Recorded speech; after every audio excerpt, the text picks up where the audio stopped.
Hello everyone, welcome to study Indian official YouTube channel.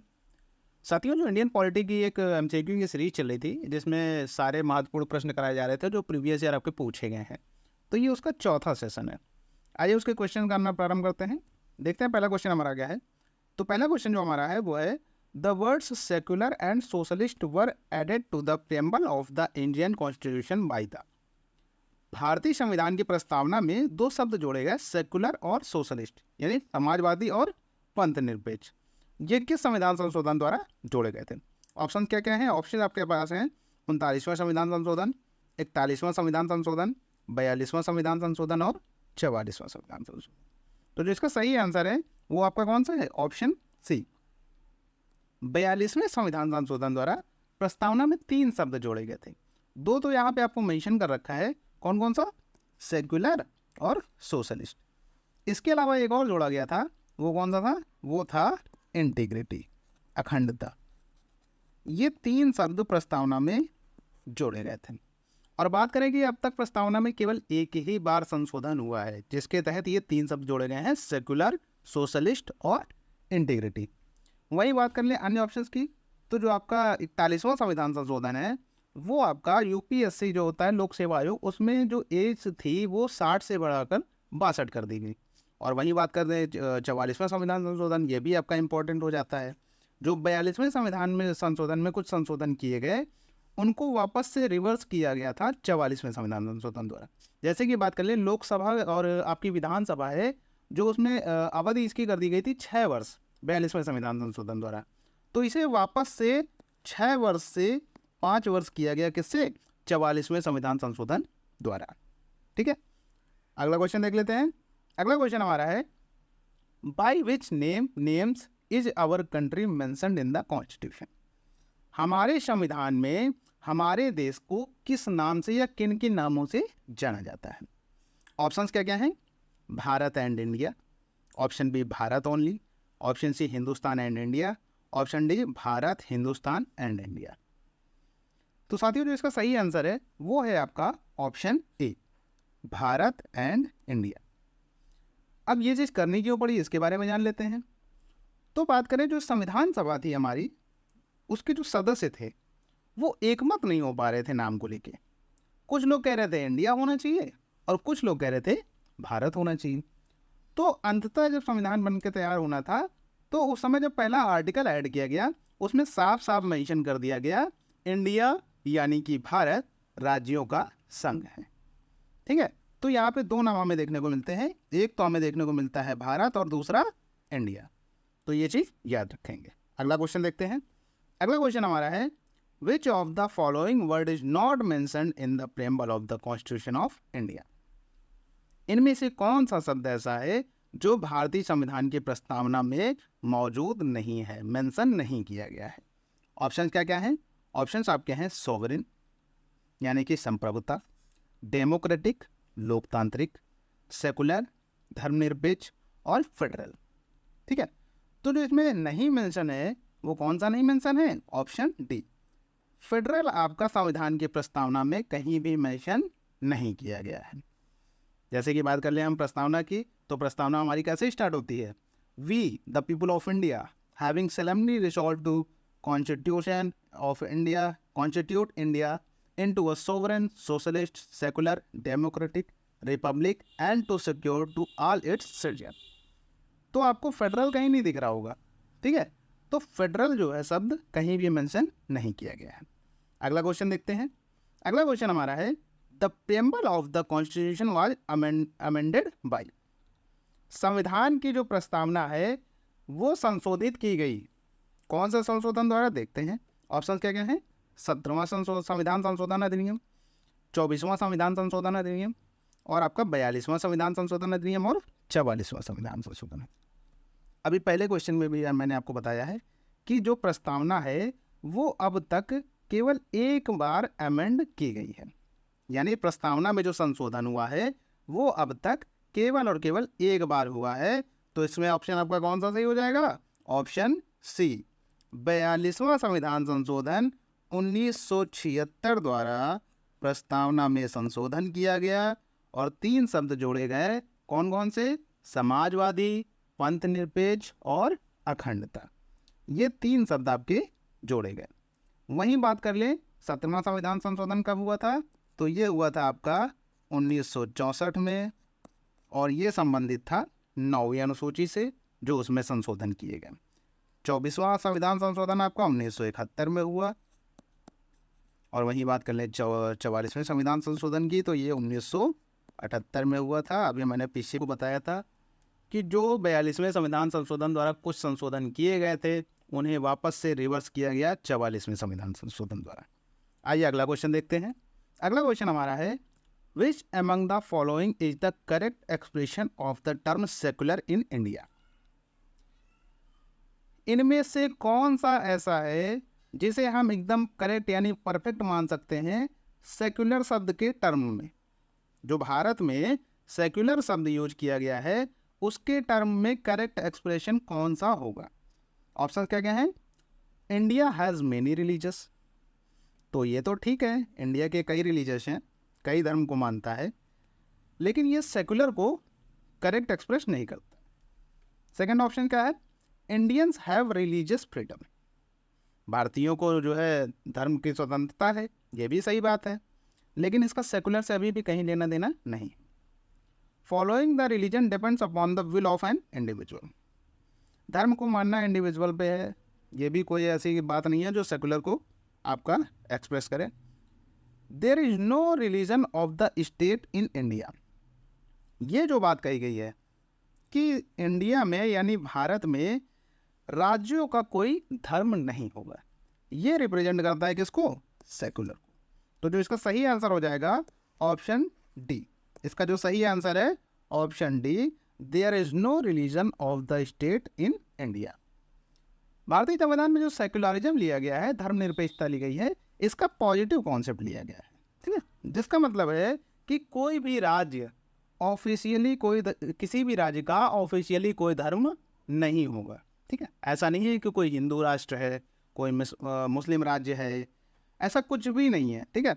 यहाँ पे बात की गई है सेकुलरिज्म की, सेकुलर की जो बात की गई है उसमें साफ साफ मेंशन किया गया है कि जो राज्य है किसी एक पार्टिकुलर धर्म को बढ़ावा नहीं देंगे, ये सभी धर्मों को समान रूप से मानेंगे।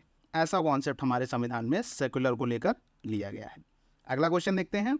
अगला क्वेश्चन हमारा है, which one of the following liberty is not embedded in the preamble of the constitution of India. Liberty यानी स्वतंत्रता की बात कर रहा है, इनमें से कौन सी ऐसी स्वतंत्रता है जो भारतीय संविधान की प्रस्तावना में नहीं रखी गई है। ऑप्शंस क्या क्या हैं आपके पास, ऑप्शंस हैं liberty of thought, economic liberty, liberty of belief, liberty of expression.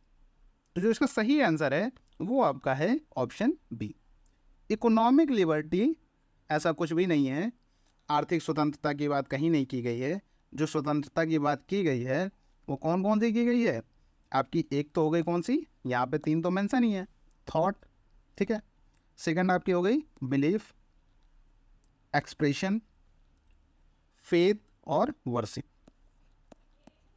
Faith और वर्शिप, ये 5 प्रकार की लिबर्टी की बात की गई है हमारी जो प्रस्तावना है, ठीक है। हिंदी में देख लेते हैं। थॉट यानी विचार की, ठीक है, बिलीफ यानी कि आपके विश्वास की, एक्सप्रेशन अभिव्यक्ति की, फेथ आस्था की, वर्शिप उपासना की। जो इकोनॉमिक है ये इकोनॉमिक जस्टिस की बात की गई है, इसको हम आगे अभी देखेंगे अगर क्वेश्चन आता है। तो जो जस्टिस की बात की गई है, 3 प्रकार के जस्टिस हैं, उनमें एक जस्टिस आपको कौन सा, इकोनॉमिक जस्टिस। आशा करता हूँ समझ में आया होगा। अगला क्वेश्चन देखते हैं। अगला क्वेश्चन हमारा है, which among the following is not mentioned in the preamble of the constitution of India. देखिए अभी वही मैं बात कर रहा था पीछे, और ये देखिए जस्टिस वाला क्वेश्चन आ गया। तो कह रहा है कि भारतीय संविधान की प्रस्तावना में इनमें से कौन सा मेंशन्ड नहीं है। ऑप्शन क्या क्या है, social justice, option B economic justice, option C political justice, option D religious justice, ठीक है। तो बात करें हमारे संविधान में 3 प्रकार के जस्टिस, जो प्रस्तावना है उसमें 3 प्रकार के जस्टिस की बात की गई है, ठीक है। कौन कौन से जस्टिस हैं, सोशल, इकोनॉमिक और पॉलिटिकल, सामाजिक, आर्थिक और राजनीतिक जो है आपके जस्टिस हैं उनकी बात की गई है। 3 प्रकार के न्याय हैं।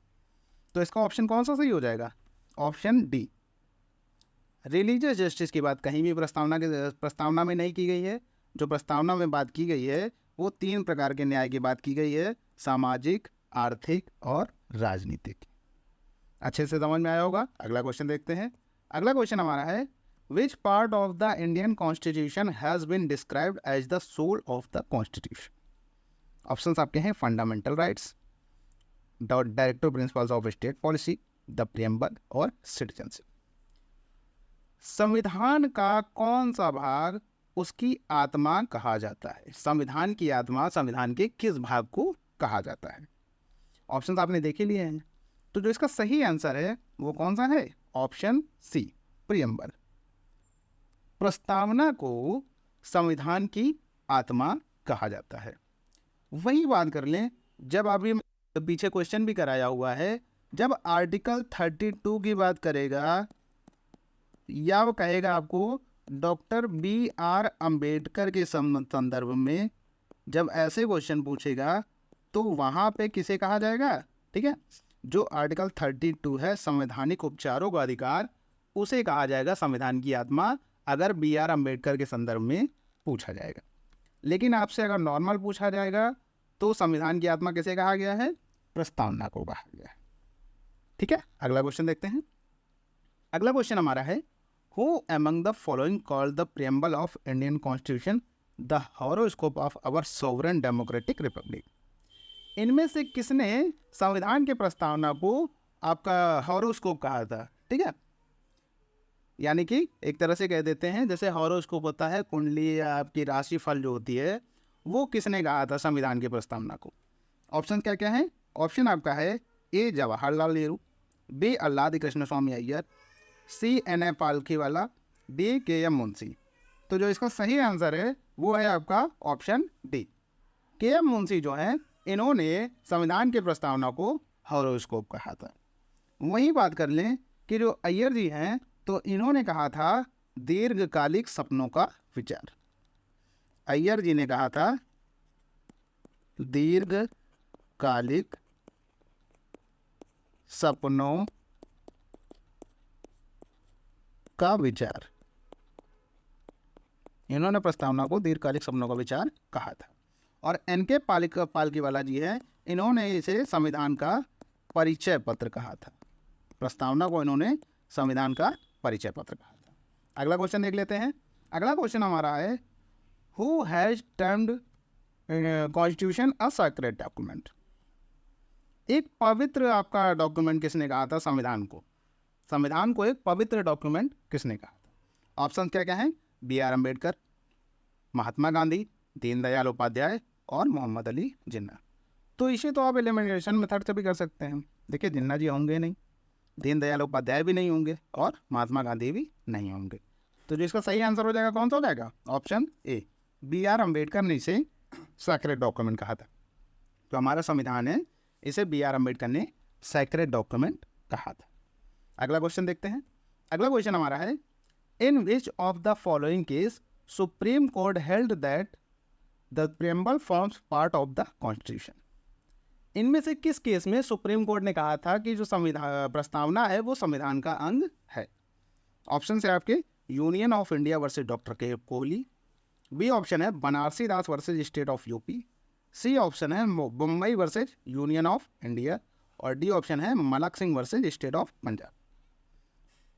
तो बात करें कि संविधान प्रस्तावना जो है वो संविधान का अंग है या नहीं है, ये इससे पहले 2 केसों में भी बात कर ली गई थी। जैसे बात करें केशवानंद भारती, ठीक है, केशवानंद भारती केस जो था 1973 में, या बात करें LIC केस जो था, उनमें ये पहले कहा जा चुका था कि जो प्रस्तावना है वो संविधान का अंग है, इसमें संशोधन किया जा सकता है, लेकिन इसके मूलभूत ढांचे में परिवर्तन नहीं किया जा सकता है। तो देखिए, ये 2 ऑप्शन तो है नहीं, तो जो आपका ऑप्शन इसमें सही है वो है आपका option C. Mumbai versus union of India case में भी ये कहा गया था कि प्रस्तावना जो है वो संविधान का अंग है, और ये केस जो आपका आता है वो 1994 का है। कब का केस है? 1994। अगला क्वेश्चन देख लेते हैं। अगला क्वेश्चन हमारा क्या है? अगला क्वेश्चन हमारा है, in which of the following cases the supreme court declare that the preamble is not a part of the Indian constitution. इनमें से किस केस में सुप्रीम कोर्ट ने कहा था कि जो प्रस्तावना है वो संविधान का हिस्सा नहीं है? ऑप्शन क्या क्या है? बेरूवारी, सज्जन सिंह, गोलकनाथ और केशवानंद भारती। तो जो इसका सही आंसर है वो कौन सा है? Option A. बेरूवारी मामला जो हुआ था 1960 में, 1960 का केस था बेरूवारी केस। इसमें सर्वोच्च न्यायालय ने प्रस्तावना को संविधान का भाग मानने से इनकार कर दिया था। सीधे सीधे कह दिया था कि प्रस्तावना जो है वो संविधान का भाग है ही नहीं, और जब संविधान का भाग नहीं है तो इसमें संशोधन नहीं किया जा सकता है। लेकिन वहीं आगे बात करें, जब केशवानंद भारती मामला आता है तो इसमें संशोधन करने के लिए कहा जाता है कि प्रस्तावना संविधान का अंग है, लेकिन इसके मूलभूत ढांचे में परिवर्तन नहीं किया जा सकता है।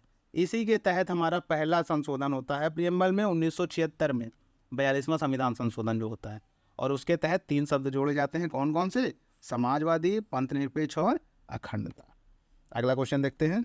अगला क्वेश्चन हमारा है, in which of the following cases the supreme court regarded preamble as a part of the basic structure of Indian constitution. इनमें से कौन से केस में सुप्रीम कोर्ट ने यह माना कि प्रियम्बल जो प्रस्तावना है ये कॉन्स्टिट्यूशन का आधार है, ठीक है, बेसिक स्ट्रक्चर है। ऑप्शंस क्या क्या है? बेरूवारी केस, ए.के. गोपालन केस, प्रिवी पर्स केस और केशवानंद भारती केस। तो जो इसका सही आंसर है वो आपका है ऑप्शन डी। ऑप्शन डी में जो केशवानंद भारती केस है, इसमें सुप्रीम कोर्ट ने माना था कि जो भारतीय संविधान में प्रस्तावना है ये जो है भारतीय संविधान का बेसिक स्ट्रक्चर है, आधार है, ठीक है। तो उन्होंने आपका अमेंडमेंट करने के लिए तो कहा था कि हाँ इसमें संशोधन किया जा सकता है, लेकिन साथ में ये भी बताया था कि इसके मूलभूत यानी आधारभूत ढांचे में परिवर्तन नहीं किया जा सकता है। तो ये जो शब्द आया हुआ है बेसिक स्ट्रक्चर का, ये इसी केस से रिलेटेड है। अगला क्वेश्चन देखते हैं। अगला क्वेश्चन हमारा है, the objective of Indian constitution is reflected in which of the following. जो ऑब्जेक्टिव है, जो उद्देश्य है भारतीय संविधान का, वो कहाँ पे झलकता है या कहाँ पे दिखाई देता है? ऑप्शन क्या क्या है? Fundamental rights, preamble of the constitution, directive principles of state policy और पार्लियामेंट। तो मैंने आपको पहले भी बताया था, क्वेश्चन कराए थे कि जो उद्देश्य प्रस्ताव लाया गया था उसका मतलब यही था कि हमारा उद्देश्य क्या होना चाहिए, हमारा जो संविधान बन रहा है उसका उद्देश्य क्या होना चाहिए। तो जो भारतीय संविधान का ऑब्जेक्टिव यानी उद्देश्य है वो कहाँ पे झलकता है? आपकी उद्देशिका जो लाई गई थी उद्देश्य प्रस्ताव, वही बाद में हमारी प्रियम्बल ही तो बनी है। तो जो objective of Indian constitution is reflected in which of the following, तो इसका सही आंसर क्या हो जाएगा? Preamble of the constitution. संविधान की प्रस्तावना जो है उसमें हमारे भारतीय संविधान का उद्देश्य दिखाई देता है। अगला क्वेश्चन देखते हैं। अगला क्वेश्चन हमारा है, what is the legal nature of the preamble of the constitution. भारतीय संविधान की प्रस्तावना का लीगल नेचर क्या है? ऑप्शन क्या क्या है? It is enforceable, it is not enforceable, it may be enforced in special circumstances, none of the above. तो जो इसका सही आंसर है वो कौन सा हो जाएगा? Option B, it is not enforceable. यह प्रवर्तनीय नहीं है, ठीक है, इसमें चेंजेस नहीं किए जा सकते हैं। मैंने बताया आपके भी आधारभूत यानी मूलभूत ढांचे में इसमें कोई भी परिवर्तन नहीं किया जा सकता है। आशा करते हैं सारे क्वेश्चंस आपको अच्छे समझ में आए होंगे। अगर आपको वीडियो अच्छी लगी हो तो वीडियो को लाइक कर दीजिए, वीडियो में कमेंट कर दीजिए। जो भी चीज़ आपको और अच्छी चाहिए, पसंद आ रही हो, इससे रिलेटेड कुछ और चाहिए तो वीडियो में कमेंट करते रहिए। इसे अपने दोस्तों के साथ जितना ज़्यादा से ज़्यादा हो सके शेयर कर दीजिए, क्योंकि ये आपके आने वाले एग्जाम में बहुत ज़्यादा इंपॉर्टेंट रोल प्ले करने वाली है। और साथ में जिन्होंने अभी तक चैनल को सब्सक्राइब नहीं किया है वो चैनल को सब्सक्राइब कर लें और बेल आइकन को प्रेस कर लें, ताकि ऐसी वीडियो आपको फ्यूचर में मिलती रहें। धन्यवाद।